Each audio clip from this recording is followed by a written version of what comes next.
In this video, I'm going to answer a question I got from Kyle Oshner on what my thoughts are on eccentric training.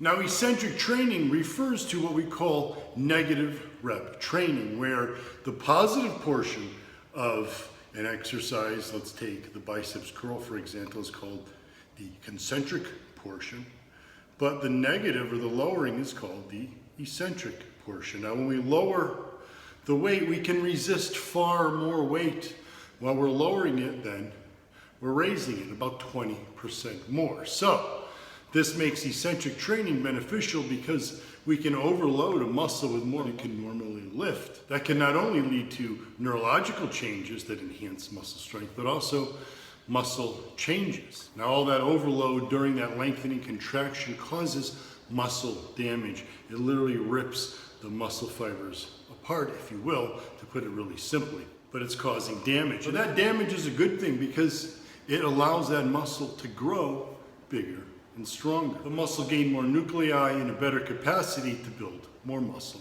and more muscle strength. Now, that doesn't mean you should go out and do negative reps every workout. You have to have a plan, and when you understand the science, that's how you make an effective plan.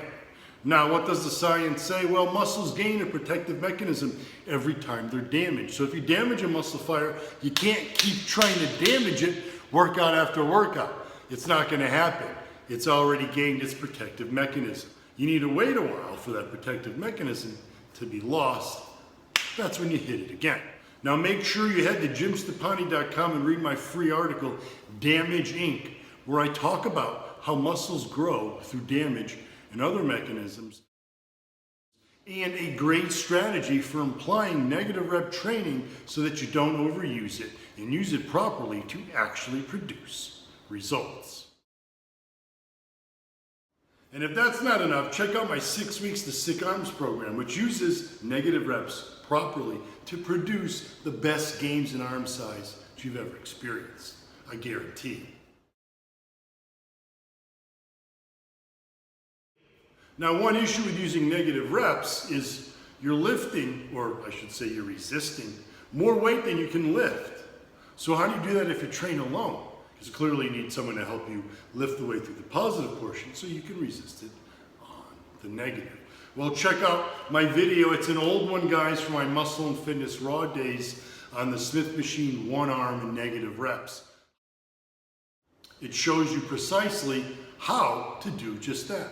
Use negative reps, even if you train alone. Now, with the negative reps, I typically recommend doing about 3 sets at the very beginning of the workout for that muscle group. So let's say it's the bench press. You're going to do 3 sets of negative reps. Now, the negative reps should take you should be able to resist them about 3 to 8 seconds on the negative portion.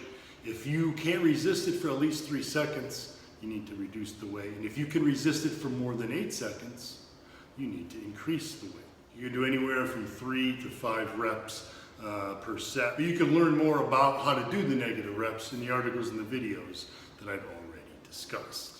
Now, another way to use negative rep training is at the end of a set after you've reached muscle failure. This is just a way to take the muscle past muscle failure.